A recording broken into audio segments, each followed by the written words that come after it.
আজি আপোনালোকৰ লগত মই অন্য এটা খবৰ শ্বেয়াৰ কৰিম। বিশেষকৈ আজিৰ খবৰটো হৈছে আমাৰ কেবিনেট উপসমিতিৰ কাম কাজত আমাৰ বেঞ্চাৰ শিক্ষক কৰ্মচাৰীয়ে সন্তুষ্ট লভিব পৰা নাই, যিহেতু বেঞ্চাৰ শিক্ষক কৰ্মচাৰীসকলৰ সকলোবিলাক সমস্যা সমাধান কৰিবলৈ হয়তো আমাৰ কেবিনেট উপসমিতিৰ যিসকল আমাৰ বিষয়ববীয়া আছে তেখেতসকলে হয়তো চিন্তা কৰা নাই, আৰু সেইবাবে আমাৰ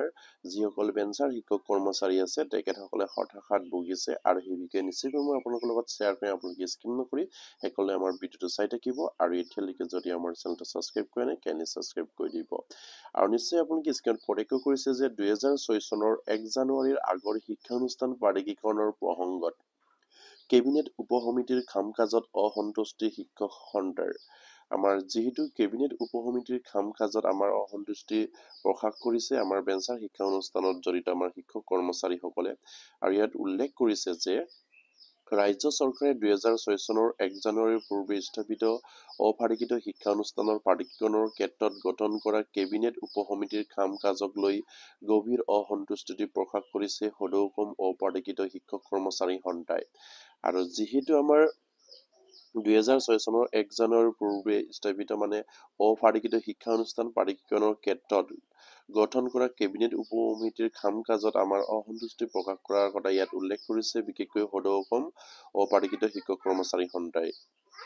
আৰু আমাৰ অফাৰিকিত শিক্ষক কৰ্মচাৰী সন্থাই দিছপুৰ প্ৰেছ ক্লাবত আজি এখন সংবাদমেল সংস্থাৰ সভাপতি হৰমোহন বৰা আৰু প্ৰধান সম্পাদক সমৰজ্যোতি শইকীয়া আৰু প্ৰমুখ বিষয়ববীয়াসকলে শিক্ষানুষ্ঠান প্ৰাধিকৰণৰ সম্পৰ্কত শিক্ষামন্ত্ৰীৰ অধ্যক্ষতাত গঠিত কেবিনেট উপসমিতি সন্থাৰ নেতৃত্বত অন্ধকাৰ ৰাখি প্ৰাধিকৰণৰ বাবে প্ৰতিবেদন প্ৰস্তুত কৰা চক্ৰান্ত চলোৱা বুলি অভিযোগ কৰে। আৰু আমাৰ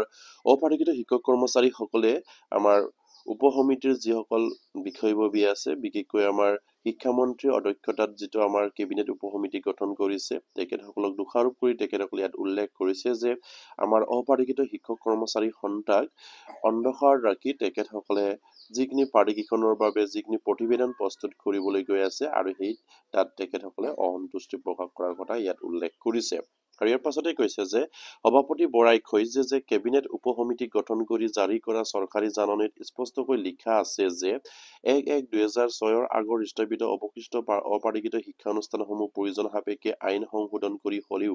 প্ৰাধিকৰণৰ আওতাত আনিব লাগে, আৰু সংশ্লিষ্ট শিক্ষানুষ্ঠানসমূহৰ লগত অৰ্থাৎ সন্থাৰ লগত আলোচনাৰ মাজেৰে এখন প্ৰতিবেদন প্ৰস্তুত কৰিবলৈ চৰকাৰে কেবিনেট উপসমিতিক নিৰ্দেশ দিছে। আৰু ইয়াত এটা গুৰুত্বপূৰ্ণ পইণ্ট উল্লেখ কৰিছে, যিহেতু আমাৰ এই কেবিনেট উপসমিতিৰ যিটো আপোনাৰ গঠন কৰি দিছে তাত চৰকাৰীভাৱে এটা নটিচ পাব্লিছ হৈছিলে, আৰু তাত স্পষ্টভাৱে লিখা আছে বুলি কৈছে 2006 চনৰ 1-1 পূৰ্বে যিবিলাক শিক্ষানুষ্ঠান আপোনাৰ প্ৰাধিকৰণৰ পৰা বঞ্চিত হৈ থাকিল সেইসকলক আপোনাৰ প্ৰাধিকৰণৰ আওতালৈ আনিবৰ কাৰণে 2017 আৰু 2018 চনৰ প্ৰাধিকৰণ আইনখন সংশোধন কৰি হলেও এইখিনিক আওতালৈ আনিব লাগে,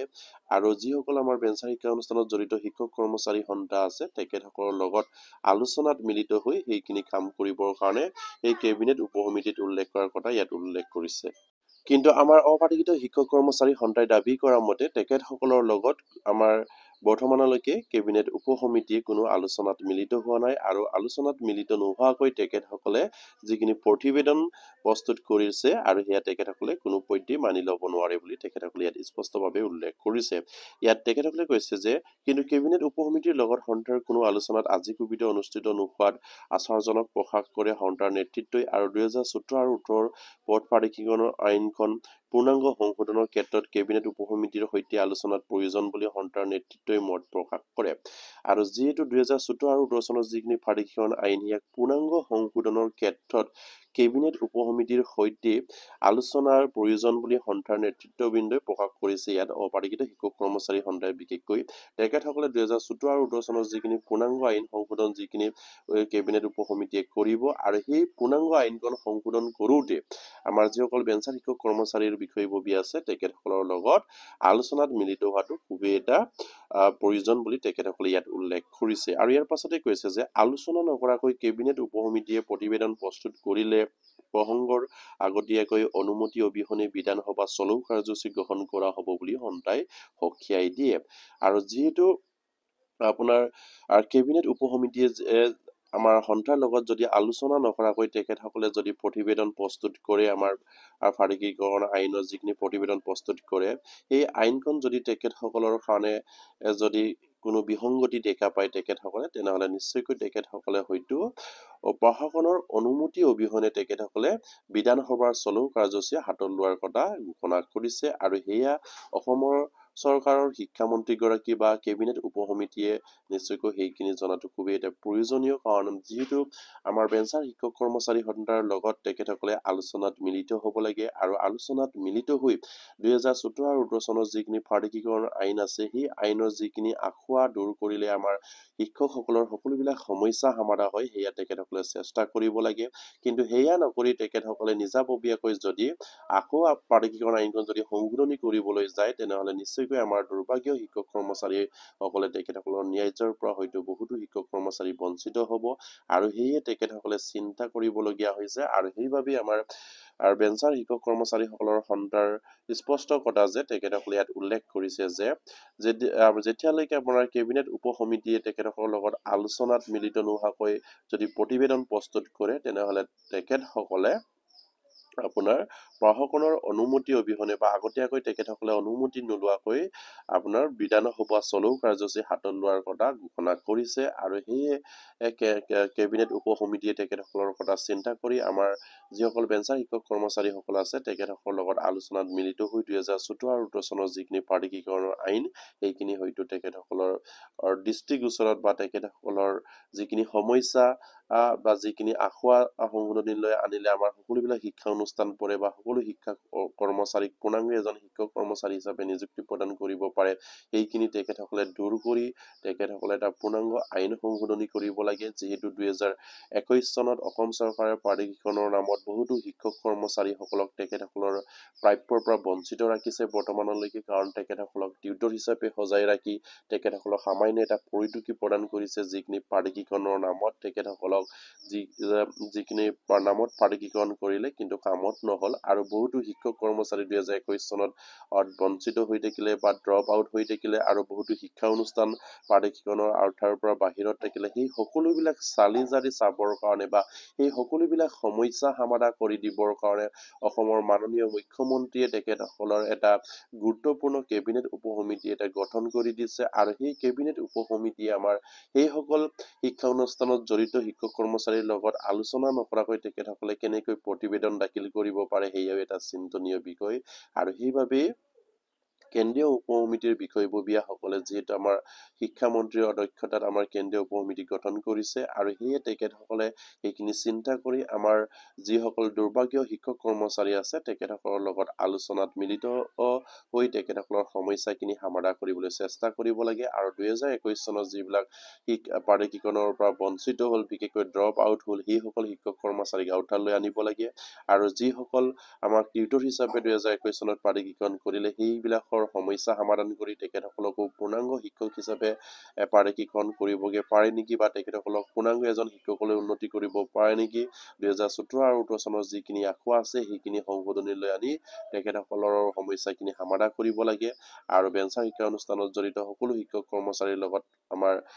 কেবিনেট উপসমিতিয়ে নিশ্চয়কৈ আলোচনাত বহিব লাগে, আৰু তেখেতসকলৰ লগত আলোচনাত বহি কি দফা সংশোধনী কৰিলে আমাৰ বেঞ্চাৰ শিক্ষা অনুষ্ঠানত জড়িত শিক্ষক কৰ্মচাৰীসকলে এজন পূৰ্ণাংগ শিক্ষক হিচাপে বা যিবিলাক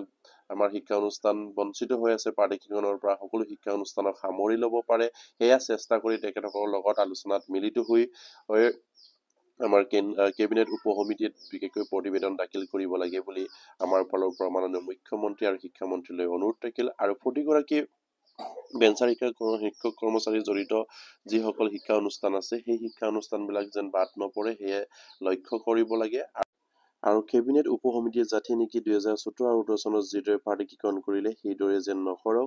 আৰু পূৰ্ণাংগ শিক্ষক হিচাপে যেন সকলো শিক্ষক কৰ্মচাৰীসকলক ফাৰিকীকৰণ কৰক, আৰু সেই 2017 আৰু 2018 চনৰ যিখিনি আখুৱা আছে সেইখিনি সংশোধনীলৈ আনক, আৰু সেই শিক্ষকৰ সমস্যাখিনি অসমৰ পৰা দূৰ হ'ব। আৰু